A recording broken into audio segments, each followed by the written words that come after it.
ఈరోజు ఉదయం లేవగానే నా మొదటి ఆలోచన ఆమె గురించి. కాఫీ కప్పు చేతిలో ఉన్నా రుచి తెలియలేదు. ఫోన్ స్క్రీన్ మీద టైం కనిపిస్తోంది, కానీ పక్కనే ఆమె మెసేజ్ లేదు. నేను ఆమె నెంబర్ కూడా అడగలేదు. ఎందుకంటే నిన్న ఆమెతో మాట్లాడిన ఆ కొన్ని నిమిషాలు నాకు ఒక కొత్త ప్రపంచాన్ని చూపించాయి. అది సరిపోతుందనుకున్నాను. కానీ ప్రేమ అనేది కొన్నిసార్లు మనమే అర్థం చేసుకోలేనంత లోతుగా ఉంటుంది. అది ఒక్క చిరునవ్వుతో మొదలవుతుంది, ఒక్క చూపుతో పెరుగుతుంది. సాయంత్రానికి నేను మళ్ళీ అదే పార్కుకి వెళ్ళాను. నిన్న నవ్విన ఆ బెంచ్, ఆ రాయి, ఆ చెట్టు, ప్రతి చోట ఆమె జ్ఞాపకం పడి ఉంది. గాలి చల్లగా వీస్తుంది, కానీ లోపల మాత్రం ఏదో అలజడి రేగుతుంది. ఆశ యొక్క వేడి. ఆమె వస్తుందనేమో నమ్మకం. మొదటి 5 నిమిషాలు తేలికగా ఎదురుచూసి నిమిషాలు. చుట్టూ ఉన్న శబ్దాలు వినిపిస్తున్నాయి. పిల్లలు ఆడుకుంటున్నారు, జంటలు మాట్లాడుకుంటున్నారు.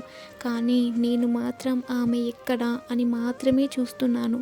10 నిమిషాలు గడిచిపోయాయి. నా హృదయం కొంచెం మెల్లగా పడిపోతుంది. అయ్యో, బిజీ అయిపోయిందేమో అనుకుంటున్నాను. 20 నిమిషాలు అయిపోయింది. నిజంగా ఆలోచించడం మొదలైంది. నిన్న మాట్లాడిన మాటలకు బహుశా ఆమె కాస్త అసౌకర్యంగా ఫీల్ అయి ఉంటుందా, లేదా నాకు ఇలా అనిపిస్తుందా?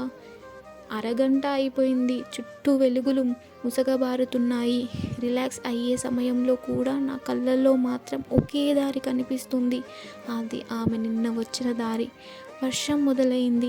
సాధారణంగా వర్షం పడితే నా మనసు చాలా సంతోషంగా ఉంటుంది. కానీ ఈరోజు ప్రతి చుక్క ఒక సందేహం లాంటిలా అనిపిస్తుంది. ఆమె ఇక రావడం ఉండదేమో.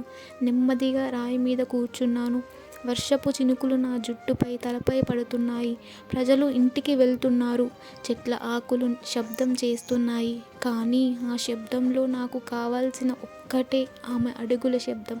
అది మాత్రం రావట్లేదు. రాత్రి అయ్యే వరకు నేను ఎదురు చూశాను, కానీ ఆమె కనిపించలేదు. అంతలో పార్క్ లైట్ ఒక్కొక్కటిగా ఆగిపోతున్నాయి. చీకటి పెరుగుతోంది. గాలి చల్లబడుతోంది. నేను నెమ్మదిగా లేచాను. పార్క్ గేట్ దగ్గరకు వెళ్ళి చివరిసారి వెనక్కి తిరిగి చూశాను. రోజులు మారినా ఆ రాత్రి మీద పడుతున్న వర్షం మాత్రం నిలకడగా ఉంది. నా మనసు కూడా అలాగే. ఆమె కోసం ఎదురు చూస్తూ నేను ఇంటికి వచ్చి డైరీ తెరిచాను.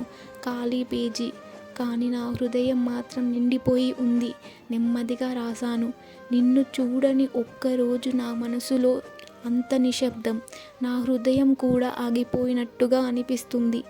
నేను పెన్ను మూసినప్పుడు ఒక్క విషయం మాత్రం స్పష్టంగా అర్థమైంది. ఇది కేవలం ఇష్టమే కాదు, ఇది ప్రేమ ఆరంభం. Thanks for watching. ప్లీజ్